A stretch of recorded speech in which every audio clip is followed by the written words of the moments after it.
আপনি বলুন তো, আপনি কতদিন সম্ভব আপনি ঘুম থেকে উঠে লেটুস পাতা আর ওজন করে এত গ্রাম টক দই, ওজন করে এত গ্রাম রাইস, এইভাবে কতদিন, কত মাস, কত বছর আপনি খেতে পারবেন? কতদিন খেতে পারবেন?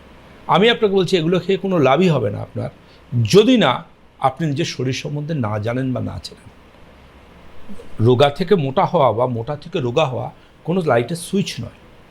প্রথম জানবেন, ফার্স্ট যেটা, সেটা হচ্ছে কেন আমরা ডায়েট বা খাবার কম খেলেও ওজন কমাতে পারি না।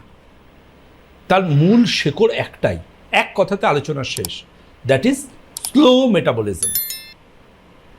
যাদের মেটাবলিজম স্লো তাদের শরীর থেকে ক্যালোরি লস খুব খুব খুব কম হয়, ভীষণ কম হয়। কিছু মানুষজনকে দেখবেন যারা বিরিয়ানি খাচ্ছেন, লুচি খাচ্ছেন, পরোটা খাচ্ছেন, কিন্তু প্যাকারির মতো চেহারা নিয়ে সমাজের বুকে ঘুরে বেড়াচ্ছেন। আবার কিছু মানুষ আছেন দেখে মনে কিরাকি খাবার খান, অথচ তারা কিন্তু নামমাত্র মুনি ঋষির মতো আহার সেবন করেন। এটা হচ্ছে ওনার মেটাবলিজম ফাস্ট, তাই ওনার যেটাই খাচ্ছেন অল্প সামান্য অ্যাক্টিভিটিতেই ক্যালোরি লস হচ্ছে।